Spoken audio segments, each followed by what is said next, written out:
അപ്പോസ്തലപ്രവൃത്തികൾ 3-ാം അധ്യായം 14-15 വാക്യങ്ങൾ. പരിശുദ്ധനും നീതിമാനുമായവനെ നിങ്ങൾ തള്ളിപ്പറഞ്ഞു, കുലപാതകനായവനെ വിട്ടുതരണമെന്ന് ചോദിച്ചു, ജീവനായകനെ കൊന്നുകളഞ്ഞു, ദൈവം അവനെ മരിച്ചവരിൽ നിന്ന് എഴുന്നേൽപ്പിച്ചു, അതിന് ഞങ്ങൾ സാക്ഷികൾ ആകുന്നു. ഇവിടെ യേശുക്രിസ്തുവിനെ ജീവനായകൻ എന്നാണ് വിശേഷിപ്പിക്കുന്നത്. എന്നാൽ അതിന് നേരെ വിപരീതമായ പദമാണ് കൊന്നുകളഞ്ഞു എന്നത്. രണ്ട് കാര്യങ്ങളാണ് ഇതിൻ്റെ അടിസ്ഥാനത്തിൽ ചിന്തയിലേക്ക് വരുന്നത്. ഒന്ന്, ജീവനായകനെ കൊല ചെയ്യാൻ കഴിയുമോ? രണ്ട്, അങ്ങനെ ജീവനായകൻ മരിച്ചാൽ മറ്റുള്ളവർക്ക് ജീവൻ നൽകാൻ അദ്ദേഹത്തിനാവുമോ? എല്ലാ ചോദ്യങ്ങൾക്കും ഉത്തരം അടുത്തു തന്നെ പറയുന്നു. ദൈവം അവനെ ഉയർപ്പിച്ചു.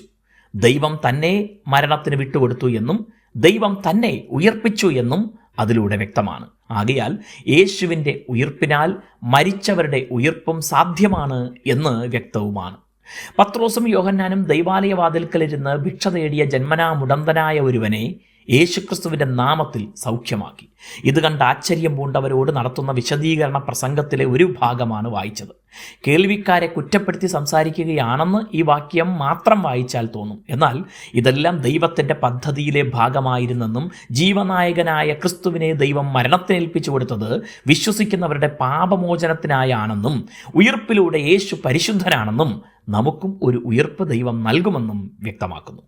പത്രോസും മറ്റപ്പോസ്തലന്മാരും ഉയർത്തെഴുന്നേറ്റ യേശുവിനെ നേരിൽ കണ്ടവരാണ്. ആകയാൽ അവർ ഞങ്ങൾ അതിന് സാക്ഷികൾ എന്ന് പറയുന്നു. എന്നാൽ നമ്മെയും ഈ രക്ഷാനിർണയം പ്രാപിച്ച എല്ലാവരെയും ദൈവം അവിടുത്തെ സാക്ഷികളാകാൻ നിയോഗിച്ചിരിക്കുന്നു. നേരിട്ട് കാണാത്തവർക്കും സാക്ഷികളാകാം. അത് സാക്ഷികളിൽ നിന്ന് കേട്ട അറിവിൻ്റെ അടിസ്ഥാനത്തിലാണ്. മാത്രമല്ല, യേശുവിനെ അംഗീകരിച്ചപ്പോൾ നാം പ്രാപിച്ച പരിശുദ്ധാത്മാവിൻ്റെ ശക്തി നമ്മെ ഈ സാക്ഷ്യത്തിന് പ്രചോദനം നൽകുന്നു എന്നതിനാൽ നമ്മുടെ സാക്ഷ്യം ശക്തിയുള്ളതാണ്. ഉയർത്തെഴുന്നേറ്റ ജീവനായകനെ ധൈര്യത്തോടെ സാക്ഷിക്കാം. ദൈവം നമ്മെ അനുഗ്രഹിക്കട്ടെ.